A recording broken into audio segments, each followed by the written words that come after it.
Person আমাদের মা তিনবারের প্রধানমন্ত্রী তার সারা জীবন এই দেশ এবং এই দেশের মানুষের জন্য উৎসর্গ করে গেছেন।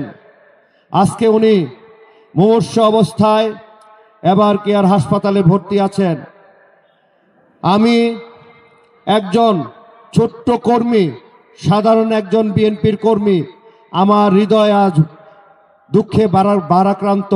এরকমই এই সারা বাংলাদেশের সমস্ত জনগণ আজকে তার জন্য উৎকণ্ঠায় আছে, তার জন্য দোয়া করছেন যে এই নেত্রীর কি হবে। আমরা তার রোগ মুক্তির জন্য আজকে আমরা এই মাহফিলে উপস্থিত হয়েছি। আমরা অন্তরের অন্তঃস্থল থেকে আমাদের নেত্রীর জন্য দোয়া করব।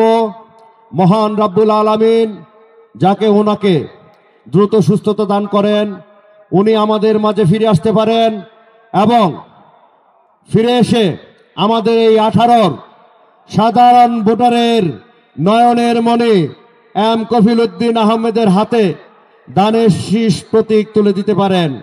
এই প্রত্যাশা রেখে এবং সকলের কাছে আমার নেত্রী, আমাদের নেত্রী, এই বাংলাদেশের নেত্রী, তিনবারের প্রধানমন্ত্রী, জনগণের নেত্রী, মাটি ও মানুষের নেত্রী, mother of democracy Begum Khaleda জিয়ার রোগ মুক্তির জন্য দোয়া কামনা করে আমি আমার সংক্ষিপ্ত বক্তব্য এখানে শেষ করছি।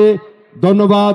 বাংলাদেশ জিন্দাবাদ, বাংলাদেশ জাতীয়তাবাদী দল বিএনপি জিন্দাবাদ, তারুণ্যের অহংকার তারেক রহমান জিন্দাবাদ।